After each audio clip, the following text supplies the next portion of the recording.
As Air Canada continues to ramp back up to its usual level of service, many Canadians remain either stranded across the globe or face flight cancellations. If you are in one of those camps, there are a number of things you can do. Joining us is Gabor Lucas, who is the president of airpassengerrights.ca. Thank you so much for joining us today. Good afternoon. It's great to be with you.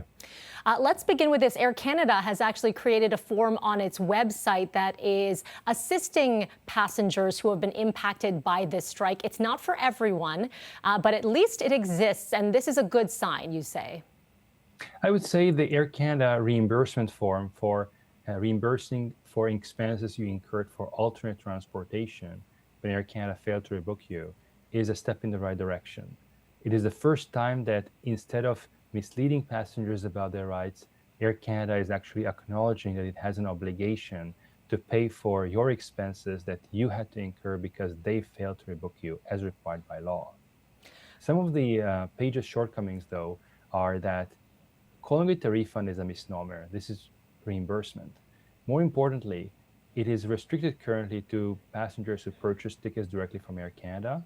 That's inappropriate. Air Canada has to reimburse passengers for their alternate transportation regardless of how they purchased their tickets. If it was an Air Canada flight that caused the passenger to have to purchase alternate transportation, whether it was purchased via aeroplane or through a travel agent makes no difference. What is important is that you incurred expenses, and Air Canada, being the operating carrier under Section 2, Subsection 1 of the APPR, was required to rebook you. They failed to do so, they have to pay for it.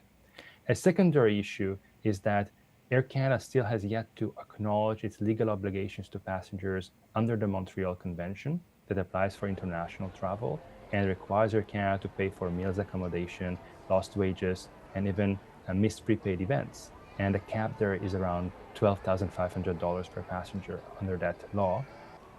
And under the European regulations, which also has a counterpart in the UK, it requires Air Canada to pay passengers a lump sum compensation of €600 or 520 British pounds per passenger for cancellations under the strike conditions. So, Gabor, as we go through all of that, if I'm someone abroad and I'm thinking, my first step is, listen, I want to get home, number one. Number two is try to recoup those costs. And as you mentioned, you may not get money back for some of those expenses. Are there any alternate routes that passengers can take to try to get that money back? Air Canada will have to pay for those expenses. It's just that Air Canada is not owning up yet publicly to having to pay for those expenses. Okay. But the law is clear. If you're traveling internationally, then if there's any problem, always pay up front for the expenses and then send the bill to Air Canada.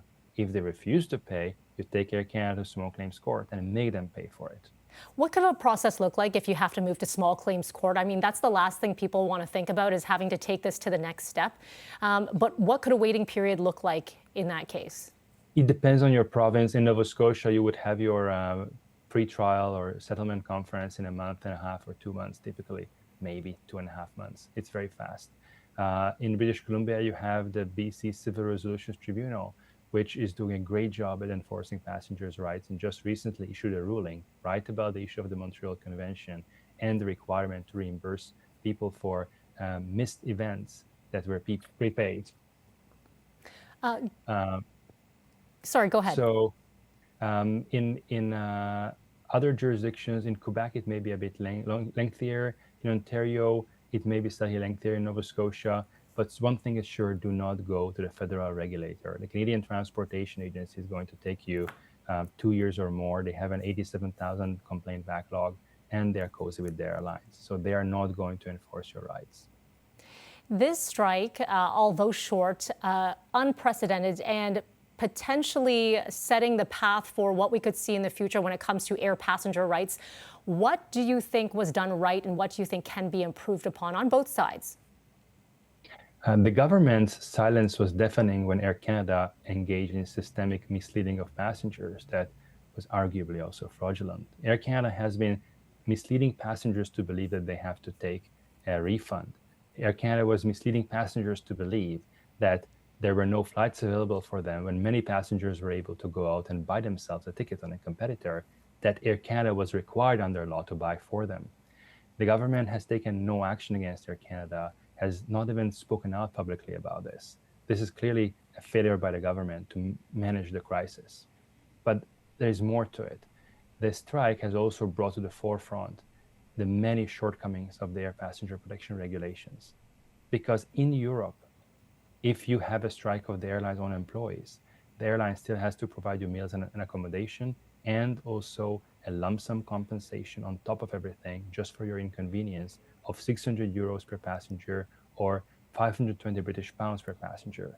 None of this is happening in Canada, where the government has been treating strikes of the airline's own employees much the same way as an act of God, like a snowstorm. This is an absurd that we have in Canada, and it needs to be fixed.